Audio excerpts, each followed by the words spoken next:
All right, so this is a presentation that I prepared for ScoopCon. It is a Pooper Scooper conference here in the North Pacific West. We're in Coeur d'Alene, Idaho, and I wanted to share this with everybody. I also wanted to go into more depth into each one of these 8 steps. Sometimes there might be a little bit of a disconnect between, okay, it's great, I know what I need to do, but I don't know how I need to do it, right? So in this video, I'm going to show you what you need to do, and also, since I can do this in a screen recording, I'm not going to be on stage for it, I'm going to show you how to do it. So the click by click, how to do it. So let's dive in. Here are 8 steps to ranking on the first page of Google.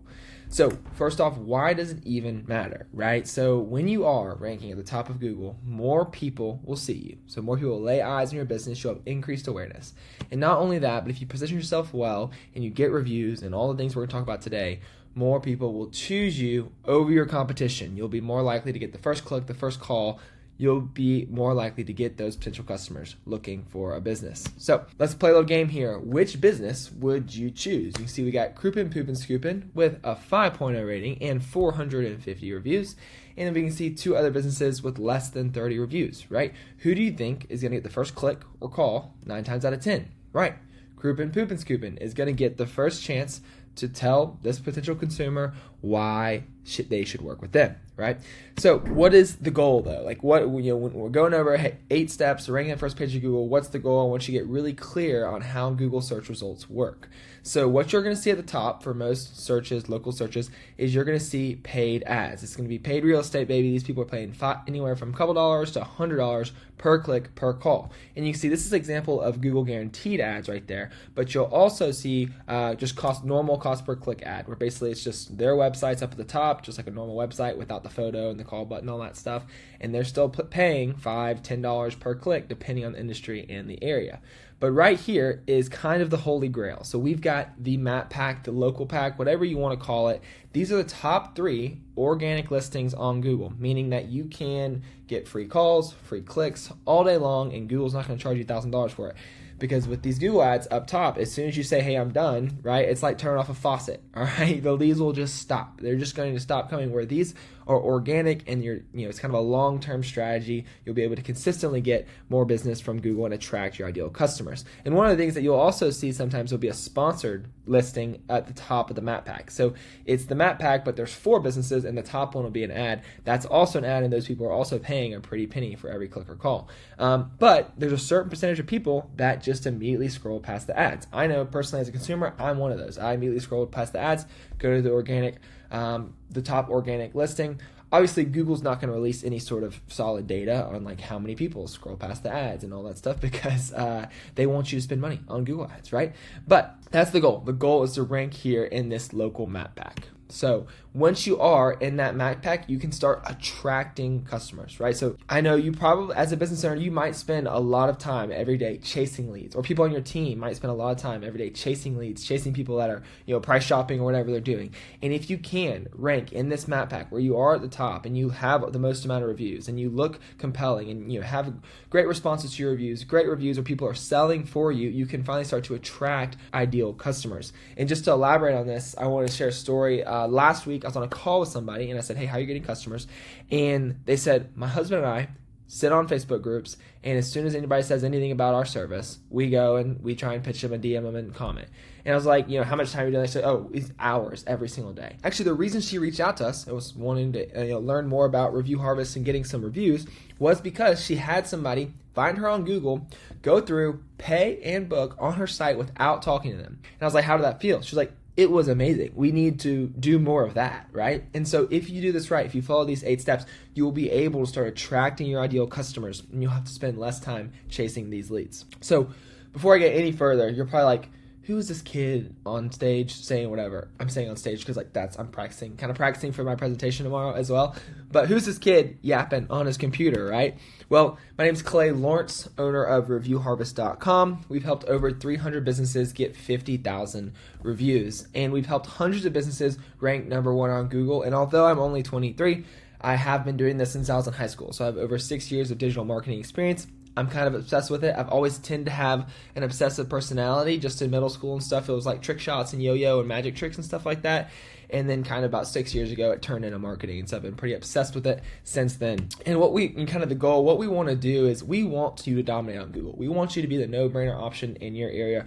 We want you to rank in that local map pack. And just here's an example of a result. Somebody was working with us. They had 23 reviews. You can see in this little grid what this grid is doing. It's doing a simulated search in each one of their area, across their service area for their main keyword, right? So for them, it was like beach bonfires. You can see they're only ranking in the green in 1, 2, or 3 in this little area near their business, right? And then after getting them over 450 reviews or whatever, they actually almost had 1,000 reviews now. They've been with us for a while. But now they're ranking almost number 1 everywhere across the grid, right? So they went from ranking on the first page of Google in a little small area near their business to now across their whole service area, they are ranking on that first page of Google. And so we want to, if we do the 8 things that we're going to mention today, you can accomplish that as well and start dominating your area. So number 1, let's dive in. Number 1 is choosing the right main category. Okay, so what this is now I get to show you this. What this is, so to change your main business category, you go to your Google Business Profile. So to find your Google Business Profile, where you manage it, you can either type in googlebusinessprofile.com, log in with your email that manages it, or you can just type in the name of your business into Google, make sure you're logged in with the email that manages it, and from there, click on Edit Profile. Once you click on Edit Profile, you'll see Business Category. So you want to make sure that your primary category, your main business category, is correct. And so, what is correct? That's a great question. This is an example of a poop scooping business. And so waste management service is kind of the best thing they have. What I would recommend is looking up your service in your area. Look up poop scooping near me or plumber near me or HVAC near me. Find a business that you know is doing well. Find a business that's one of your competitors. See what their main business category is, and then just copy it, right? And you can test this, but you also have up to, I think, 9 additional categories. So if there are other relevant services that you provide, you could add additional categories here, like lawn care service is one, and there's a whole bunch of other ones that might be relevant to your business. So like something popular for plumbers might be like water heater repair or something like that. You just want to click on Save. So that's how you edit your main business category.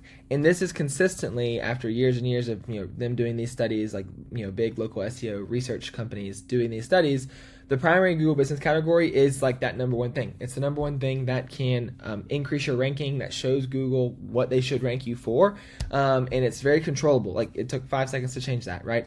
So make sure you do that today and make sure it's correct. Number 2 thing is having the main keyword in your business name. And so you can see here, turd nerd, poop scooping, right? So poop scooping is that main keyword that people are probably typing into Google to find your sort of service, right? And if you are a smart cookie, if you are, someone that knows that this is technically called keyword stuffing, right? So it's technically against Google's terms of service. But if you have ever, the only way Google really governs this stuff is other competitors in your area reporting it. They have some other stuff to do it, but for the most part, they don't govern this very harshly. And so you might see an email 6 months later, it says, hey, we changed your business name back to what it was before. But if you do this the right way, you can kind of always get around it. And you can see if you've ever reported anything to Google, you can see this is their spam fighting department. They're sleeping. They're not paying attention. And so how do you do it the right way? How do you add that main keyword to your business name, make sure it sticks, make sure it stays, so you can get that additional search volume, have more people find you and rank at the top of Google. Well, number 1 thing is to get a DBA. So go ahead and get a doing business as. It's going to be different in each state that you live in of how to do that, but add your main keyword to your doing business as, to your DBA. And so what that's going to do is if Google does come back and change your Google Business Profile name, you can submit your paperwork and say, hey, actually, this is the name of my business, right? But what Google is looking for is they're looking for consistency, right? They're looking for consistency across your name of your Google Business Profile, consistency across your logo, and across your website. Those are like the 3 main things. And so what you can do is you can just add the keyword next to your business name anywhere in the homepage of your site, right? So if you say your business name anywhere next to the homepage of your site, I want you to go ahead and add that keyword to it just like you have it on the Google Business Profile to create consistency throughout the whole process. Number 3 is a custom logo with the keyword on the site. So you don't have to worry about hiring a designer or anything. You can just go to like canva.com and just add your main keyword below your normal logo. It doesn't have to be anything crazy, but just have something, on the header of your site or whatever. Have that consistency so that if Google is checking it out or anything like that, or somebody does report you, you're less likely to get your account restricted or them to change their name, right? In my experience, I've never seen a Google Business Profile totally shut down from a business name change. But there's always a possibility Google's inconsistent, but that's just from my experience of managing over 300, 400 different Google business profiles. So you can see the impact of this. These GeoGrid rankings were taken on the same exact day. And so same day, same keyword for the keyword poop scooping. You can see in this grid, what this grid is doing, like I said earlier, is it's simulating a search in each one of these areas, right? So it's acting like it's typing in poop scooping service or whatever in each one of these areas. And you can see you're only ranking on the first page of Google if you're 1, 2, or 3, right? And so you can see in this grid, there's lots of 5, 6, 7s, 8s. There's a lot of places that they're not even ranking at all. And then literally 3 hours later, after adding poop scooping to their Google business profile, now they're ranking way better. So their share of local voice here on this first grid, which means in this service area, what percent of the time are they ranking on the first page of Google? Their share of local voice was 22%. And then 3 hours later, after adding their main keyword to their Google business profile's name, they were ranking in the first page of Google 70% of the time. 70%. And that was within a couple hours. And so it really is one of the highest leverage activities you could do to start ranking higher on Google. You just want to make sure you do it right. It's all going to be dependent on your risk tolerance, what you're willing to do and not do. But I would recommend doing it, trying to do it the right way and making it happen. So number 3 is obviously get more reviews. This is, Google wants to rank great businesses that are still in business. And how do you show Google that you're a great business that's still in business? You consistently get 5-star reviews every week, every month, so they know they should rank you. There's this company called Review Harvest out of Florida. I hear the founder's kind of a jerk, but I hear they do a great job. Jokes aside, we can really help you get a whole bunch of reviews at Review Harvest. Number 4 is fill out your Google business profile. So complete the entire thing, every single checkbox, add Q&As, add photos, add everything. And so how you do that is you go to where you manage your Google business profile. We want to go ahead and click on photos. We want to add some photos, right? The other thing you can do is you go to edit profile here and you fill out every single box. So added a description, a detailed description here. You don't have to really worry about like adding keywords and keyword stuffing here. It's not really a ranking factor. But add your opening date, add your phone number, add your website, all your social profiles, link all your Instagram, Facebook, all that stuff. Like what we're trying to do here is we're trying to show Google we've got a complete Google business profile. And once again, Google's always trying to filter out the bad actors, the people that aren't legit businesses that are just trying to create a Google business profile to get some additional clicks for whatever business they're trying to run that isn't actually a local business, right? So how do we show Google that we're a real business? We link all of our social media profiles, right? Because that, all the people that are trying to create fake listings and all that stuff, they probably aren't doing that stuff. So you want to come in here and fill out every single section here. Add your holiday hours, add all, every single one of these things, fill them out. And the same thing when it comes to your products. We'll go more into products and services here in a second, but add photos, add Q&As, stuff like that. For Q&As, you can ask your own question. So you can go and post a question and then you can answer it. You don't have to wait for people to ask a question on your profile. You can just create them and answer them. So that's what I mean. Just have a complete Google business profile. Fill the entire thing out. That's number 4. For number 5, this is where I normally lose people because we get a little bit technical. For number 5, we want to make sure we add proper title tags to our website. And so what that means is that on your website you have headings, right? And the very first thing that Google's little bots are reading when they're crawling the World Wide Web is they're reading the H1, the title tag. They're reading the H1 header on your site. And so the common misconception is people will be in their website editor and they'll just be editing text here and they want to change the way the font looks, they want to change the size of it, and they just come here and they change the heading. But that's not what you want to do, right? So actually you want to make sure it's the proper heading for your SEO structure and then change the font and colors and all that sort of stuff. But you can see here, there's this free extension called Detailed SEO. So you can just look it up. It's a Chrome extension, Detailed SEO. And there you can download this Chrome extension, and when you go to any site, you can just click on the Chrome extension you have pinned, and it's going to show you the headings of the site. So this is a great example of an old client of mine. The owners are amazing, great people. So they're great, but she likes her website to look a particular way, and I've explained to her before when you change the headings and you change the font and stuff on your site, you might be messing up the way Google actually reads the site. So you can see their H1 here. If you click on the detailed SEO, it's going to show you their H1. What you want is you want one H1, and then the rest, you want your H2s and H3s and all those to have your main keywords in them, right? And so you don't want any keyword stuff. You want to make it still sound natural, but these are the first things that Google's little bots are crawling to figure out what's your website about. And so you want to make sure that these have your main keyword of poop scooping or dog waste removal or whatever it is for your area, and your main service area of wherever you're located, your city, right? And so it's really important to have those. Those are the first thing Google's reading. And so just make sure you go to your website builder, make sure your H1 has your main keyword, your main service area, and download the detailed SEO extension so that you can confirm that all your headings and all that stuff are proper. So I know that gets a little bit technical there, but let's go to number 6. But number 6 is to list out all of your services and similar services under your edit services section right here. So this is different from your main business category because you're able to add in custom services and you have a lot more options than just the main business categories. So to do this, what you want to do is you can just go to ChatGPT. You can say, your local SEO expert, give me 30 services similar to your main service, and keep them very similar to that, and just in different variations of how someone would search this in Google, right? So we're basically trying to figure out, this is our main service, here's all of our services that we do. What are the different ways that people could type these services in, right? And so from here you get a list of all of these, and what you can do from there is you go to manage your Google Business Profile, you click on edit services, and now you can add all your services here.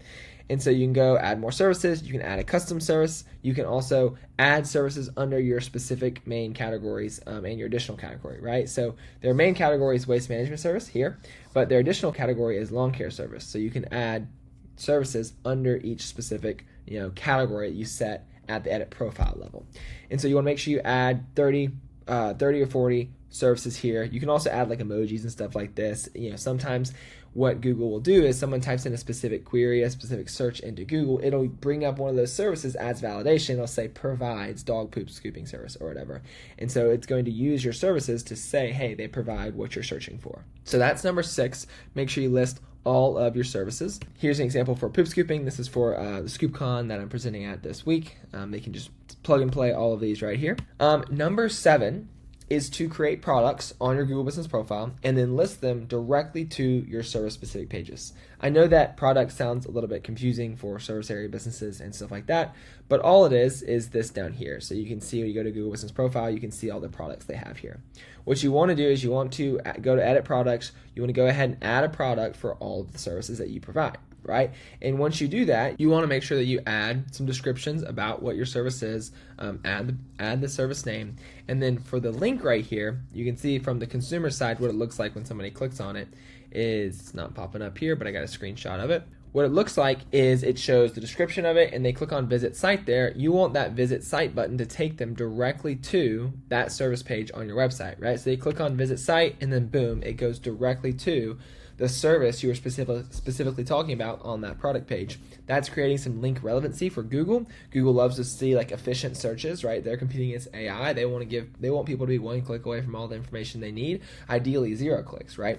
And so this is something that they've pushed in the past, just making sure that your products are linking directly to your service pages on your profile. And number 8 is quality local backlinks and citations, right? So quality really is going to be quantity here 99% of the time. What you want to do, the easiest thing to do is just go become a member of your Chamber of Commerce. This is going to be a website that Google knows is local to your area. It's going to give you a quality citation because they'll list you in their directory and stuff like that. It's probably going to cost you $200, $300 a year, but it'll be well worth it. And another thing you can do to get backlinks, and just to separate these out for you. So a citation is anywhere your name, address, and phone number, and like website, they call it NAP, are listed across the World Wide Web. So think of like Yellow Pages, think of Yelp, think of your Google Business Profile is a citation for you. Anywhere that you have like basically a listing of, hey, this is my business, what I do, right? Backlinks are different. Backlinks are just anywhere that your website is addressed on another website, right? And so you want quality and relevant backlinks and citations for both. And so there's 2 kind of levels to relevance. You have local relevance, saying, hey, Google, here's where I am. And then you have service relevance, basically telling Google, here's what I do, right? And so an example of that would be like if there's a poop scooping directory out there that has a directory listing of all poop scoopers, then you should go get in that, right? If there's a local directory, that gives you the service relevance. If there's a local directory in your area, in Coeur d'Alene, wherever you're located at, then you want to go ahead and get in that. So you're showing Google what you do and where you do it. But back to backlinks go the same way, local relevance and service relevance. What you can do is you can either become like preferred partners. Like think about all your friends in your area that own a business and have a website, right? You can become preferred partners for them. You can be like, hey, I'll list you as one of our preferred partners on our website if you do the same for us. And you just create a section on your website, you link back to them, they link back to you, everybody's happy, right? Or you can create a guest blog post on their site, something that might provide some valuable content for them. Also, that kind of like semi-sells your services and the value that you provide, and then links back to your website. And you can just post that for them, or you can just give them the content to post. And so that's a great way to get quality backlinks and citations. And so if you just zoned out this entire video, and if you don't get anything, just get these 3 things, right? So Google needs to know what you do. They need to know what you do. They need to know where you do it, right? And they need to know that you're good at it. They need to know, hey, is this a business worth ranking, right? And so what you do means like all your services, right? You want your services listed on your website, on your Google Business profile, across as many places as possible, right? And then also where you do it is obviously your main service areas, all the places that you serve. And then you need to tell Google that, hey, I am the business that you should rank for this service in this area, right? And how do we do that? We get reviews, we get quality backlinks, we get quality citations. Think of these as like references, right? If you hear one friend recommend a business, you're like, okay, cool. Then if you hear 6 other friends recommend your business, you're like, wow, people must love this place. It works the same way on Google. Whereas if there's 100 other sites linking back to your site with backlinks or citations, and there's thousands of reviews or hundreds of reviews, it shows Google, gives them a pretty good sign that, oh, this might be the business that we should put up at the top of Google. And so those are 3 things you got to remember. Make sure Google knows what you do, where you do it, and that you're good at it. And if you want a more step-by-step guide of how to do this, how to set all this up, well, that's what this video is here today, right? You can just check me out on YouTube here at clayfromreviewharvest.com, a more in-depth video of how to kind of set all this up for your business. Because this was just showing you what to do, like when you're watching the presentation. But actually, if you take the steps in here from the video, just follow along click by click, you'll be able to set this all up and rank higher. And before I leave, I want to tell you all a little bit about Review Harvest. At Review Harvest, we do 3 things, right? So we request reviews with a personalized image. So as more CRMs, as more softwares add just a basic component of like, hey, let's send a review request after. We'll send the link to leave a review or whatever. Consumers will eventually get banner blindness to this, right? It'll be just like anything people see over and over again. It's like, oh yeah, I went somewhere and I got a text to leave a review. It just becomes standard, right? And so what we're doing to be on top of that and be ahead of the curve is we're sending out personalized images with your customer's name on them, right? So if I, am one of your clients, I will get a text that says Clay's name on it, right? Or says Sally, and that's just going to get their attention and give you a lot better chance to get that review. The second thing is we're going to respond to all your reviews for you, right? So this shows to potential consumers that you're a trustworthy business. It shows to Google that you're a trustworthy business. It shows people that you care about your customers. And so responding to your reviews is not a ranking factor, but it is a conversion rate factor, making you look like a good business to work with, right? And just so you know, we don't include keywords in review responses because it doesn't help you rank higher any longer. It used to like 4 or 5 years ago. Google patched it, yada, yada. Keywords in the actual review, if the reviewer says best poop scooper company in Frisco, Texas, then yes, that's great. We want those keywords in the actual review. But in the actual response, it doesn't matter. So we just respond like a human would. And also we repurpose these reviews for you, right? So we give you website widgets that you can embed. And every time you get a new review, it's going to go to your website. Anybody scrolling through your website will be able to see all this additional social proof. They'll be able to see how many happy customers you have, making you look like the no-brainer option and giving you a better chance of them working with you over your competitors. And coming later this year, we will have beautiful social media posting templates, right? There's a lot of review softwares out there that have some sort of like automated review posting. But when you actually go try and use it, you're like, oh, this is ugly. I don't want this being posted, right? So we're putting a big emphasis on making this something that you would actually want to use. You would actually log into Facebook and see this and be like, oh, this looks great. And so you'll be your own photos, your logo, your brand colors, have some additional features in terms of, what reviews get posted, what reviews don't get posted. Is there a certain number of characters that needs to be in the review so you don't just post a short review? All that fun stuff is coming later this year. And we are able to easily automate the process for you because we'll get directly integrated into your CRM, whatever that is. We have the Poop Scooping Conference. Most of them use Sweep and Go or Jobber. And so we'll integrate natively into there so that every time you get a new customer, we're automatically firing off a review request so you never have to worry about it, following up and doing everything needed to get that review. And our goal is this just to be an easy one-time setup. It's not a complicated software you have to use. Take 10 to 15 minutes. You can even schedule an onboarding call with us or we'll call you and kind of walk you through it. Take 10 to 15 minutes to make sure everything's set up. A lot of times it takes less than that. And from there, it's set it and forget it. You never have to worry about it. You never have to worry about reviews again, and you'll just start attracting customers on Google. And the best part is there's no monthly subscriptions. So you only pay for the reviews you get. No minimums, no monthly subscriptions. If you're not getting reviews, we don't get paid. So our incentives are directly aligned to make sure that we're getting you the best results possible. And we are trusted by the big dogs, right? There's a lot of big dogs in this industry that do crazy numbers, and so we are trusted by most of them. And you can see Justin from Department of Duty here said, we had 86 reviews when we were getting started, and now after 6 months with Review Harvest, they have 671 reviews. It's by far the best automation we use. Plus, when reviews start pouring in, Google loves it, and the signups start flowing in. Win-win. I mean, I think that corroborates all the things I just said about reviews, about what you need to do on Google to get those customers. Well, anyways, I hope you enjoyed this presentation on YouTube. This was great practice for me before I go and give it on stage tomorrow, but I hope you kind of enjoyed the more step-by-step stuff so you can see how to do it. If you want to go ahead and start getting some more Google reviews, no monthly subscriptions, no minimums, you just want to get started for free and start getting some reviews, feel free to sign up with the link down below in the description. There's a good chance that if you sign up during business hours, we'll either give you a call or give you a text to make sure we can walk you through the process. If you need help, we can schedule an onboarding call. That's great, but it should be pretty simple to set up. And we look forward to getting you some reviews, and if you want us to learn more about how to rank on Google, check out this next video.